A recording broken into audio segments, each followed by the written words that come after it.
اور پھر ایک اور چیز کیا پتہ لگتی ہے کہ ایسی مجالس میں جو لوگ آتے ہیں چاہے وہ کسی بھی نیت سے آئیں ایسی مجالس میں آنے والا بھی ان تمام ثمرات کا، ان تمام فائدوں کا مستحق بن جاتا ہے. جس طرح کیا پتہ لگ رہا ہے کہ اس حدیث کے آخر میں کیا بیان فرمایا کہ ایک شخص ایسا ہے کہ جو اس نیت سے نہیں آیا تھا کہ وہ سننے کے لیے آیا ہو. اب ایسا ہوتا ہے نا کہ کہیں پہ بیٹھے دین کی بات ہو رہی ہے، مثال کے طور پہ بھی ہم بات کر لیں، یہاں پہ ہم بیٹھے اب دین کی بات کر رہے ہیں، اللہ کی بات کر رہے ہیں، آخرت کی بات کر رہے ہیں.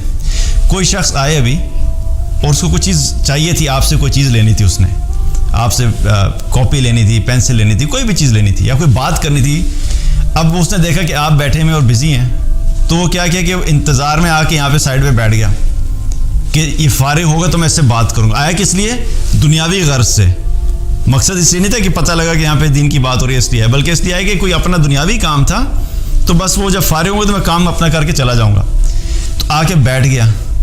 تو صرف بیٹھنے والے کی بھی اللہ تعالیٰ کیا فرمایا کہ میں نے اس کو بھی بخش دیا جو اس مجلس میں اللہ کا ذکر سننے کے لیے نہیں آیا تھا لیکن اپنے کسی دنیاوی غرض کے لیے آیا تھا، اس کو بھی اللہ معاف کر دیتا ہے. تو آپ سوچیں کہ جو لوگ اس مجلس کا اہتمام کرتے ہیں، ایسی گیدرنگز کا اہتمام کرتے ہیں جہاں پہ اللہ کے دین کی بات ہو، تو ایسے لوگوں کا کیا مقام ہوگا. تو اس سے کیا پتہ لگتا ہے کہ اللہ کے فرشتے ایسی مجالس کو گھیر بھی لیتے ہیں اور ایسے لوگوں کی بخشش بھی ہوتی ہے. اور یہاں سے یہ بھی پتہ لگتا ہے کہ اس حدیث میں کیا فرمایا کہ یہ نہیں فرمایا کہ یہ ایسی مجلس ہے کہ اس میں بیٹھنے والا محروم نہیں رہ سکتا، بلکہ آخر میں الفاظ کیا ہیں کہ یہ ایسے لوگ ہیں کہ جن کے ساتھ بیٹھنے والا بھی محروم نہیں رہ سکتا. یعنی ایسے لوگ اللہ کو بڑے محبوب ہیں کہ جو خاص طور پہ اس چیز کا انیشیٹو لیتے ہیں اور اس چیز کا ارینجمنٹ کرتے ہیں کہ کہیں پہ بیٹھ کے اللہ کے دین کی بات ہو، کہیں پہ بیٹھ کے اللہ کا تذکرہ ہو، آخرت کی بات ہو، جنت کی بات ہو، جہنم سے بچنے کی بات ہو. جو اس طرح کی مجالس کو، اس طرح کی گیدرنگز کے لیے ارینجمنٹ کرتے ہیں اور اس چیز کے لیے اسپیسیفکلی بیٹھتے ہیں، ایسے لوگ اللہ کو بڑے محبوب ہیں. اور ایسے لوگوں کے ساتھ بیٹھنے کی وجہ سے ان لوگوں کو بھی اللہ معاف کر دیتا ہے کہ جو اس مجلس میں اس نیت سے نہیں آئے ہوتے. تو کیا پتہ لگا کہ فرشتے جو ہیں اور یہاں پہ سبحان اللہ ایک اور چیز بھی کیا پتہ لگتی ہے کہ اس مجلس کی آپ ویلیو دیکھیے کہ فرشتے صرف اس ایریا کو نہیں کور کرتے. مثال کے طور ہم یہاں بیٹھے ہوئے ہیں تو اس وقت بھی ہمارے اس مجلس کو فرشتوں نے گھیرا ہوا ہے. اب وہ صرف اتنے نہیں، ہمیں نظر نہیں آ رہے، لیکن اس میں فرشتے موجود ہیں یہاں پر. اور وہ صرف اس ایریا میں، اس کمرے میں نہیں ہیں، بلکہ آپ سوچیں کہ یہاں سے لے کے آسمان تک کتنے فرشتے ہوں گے. کاؤنٹلیس فرشتے، لاکھ ہوں گے، کروڑ ہوں گے، ارب ہوں گے، اتنے فرشتے ہیں. اور آپ اس مجلس کی امپورٹنس دیکھیں کہ اربوں فرشتے اس ایک جگہ پہ اکٹھے ہوئے ہیں اس بات کو سننے کے لیے، کتنی ویلیوبل ہے.